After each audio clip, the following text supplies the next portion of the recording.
The Silk Roads: A New World, A New History of the World by Peter Frankopan. Introduction. When I was a boy, I had a map on my bedroom wall.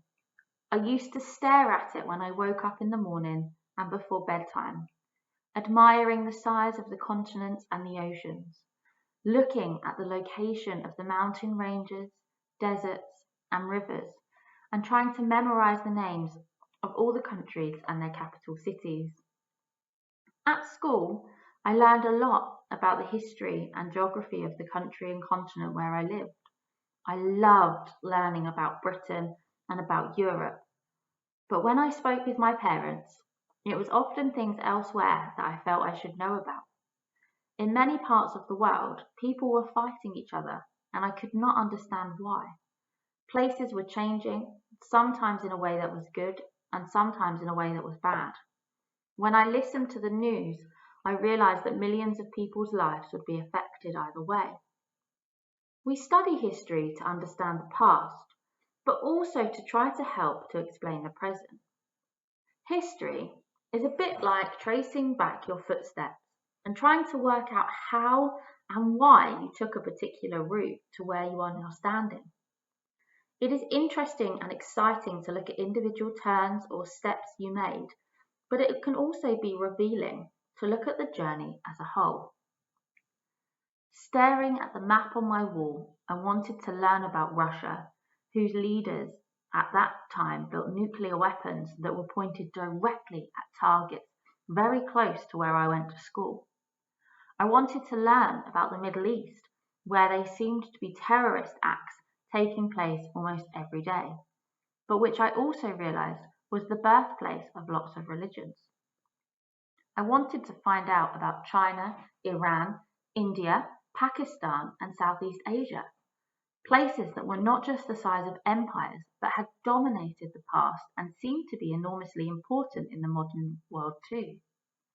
I longed to learn about the people, history, geography, and culture of Africa, and to understand if there were similarities and differences between one part of the continent and another.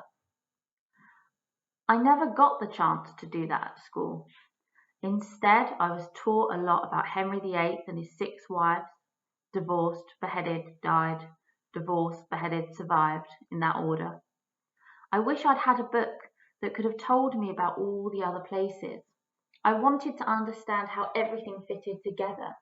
Why, for example, there was nothing worth studying in between the Romans arriving in Britain and the Battle of Hastings 1,000 years later. And so I decided to spend my life reading and writing about history and looking for connections that would help explain the past better than how I had been taught as a child. I have had lots of help from scholars and writers, many of whom lived hundreds and in some cases thousands of years ago.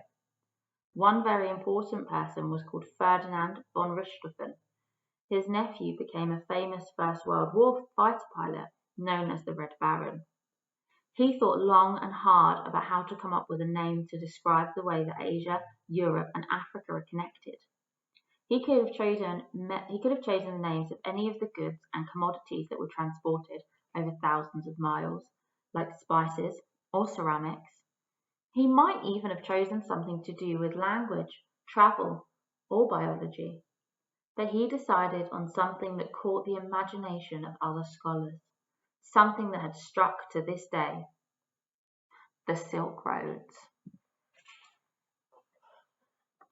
The Silk Roads do not have a start or an end point because they are not actually real roads at all.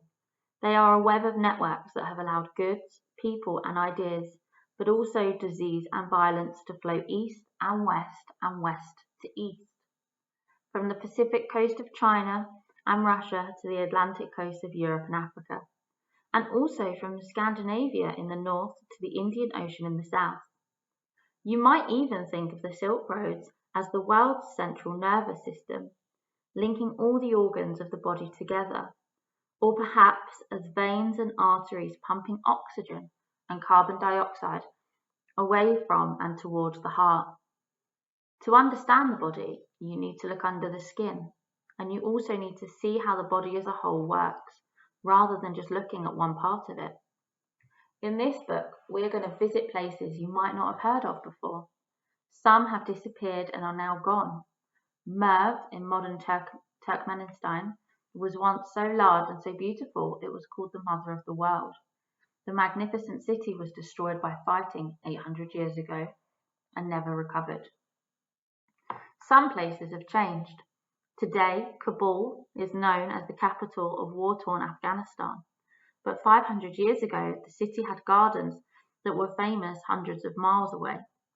Mosul in Iraq is a city that was recently devastated by ISIS, who inflicted terrible suffering on the inhabitants, whom they used as human shields. However, around 1,000 years ago, it was famous for its magnificent public buildings, its bathhouses, and its craftsmen, who produced some of the finest arrows, saddles, and stirrups in the world. Some people will tell you that we are living through difficult times. It may feel that way sometimes, but the truth is that this is the best time to be alive, ever. Travel has never been easier. You can get from one side of the world to another more quickly than any of your ancestors could. There have been more astonishing improvements in health, for example, with the survival rates of mothers and newborn babies rising dramatically in recent decades, or with the number of people who have access to clean water. These improvements mean that children all over the world have better prospects than their parents and grandparents, or any of their ancestors, of surviving childhood and growing up healthy.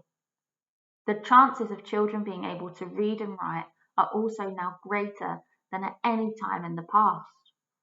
We can find things out faster and more cheaply than any generation before us in human history. We have extraordinary freedom to move, to learn, and to live. It might not feel like you have superpowers, but you really do. I began a long journey with the map in my bedroom all those years ago.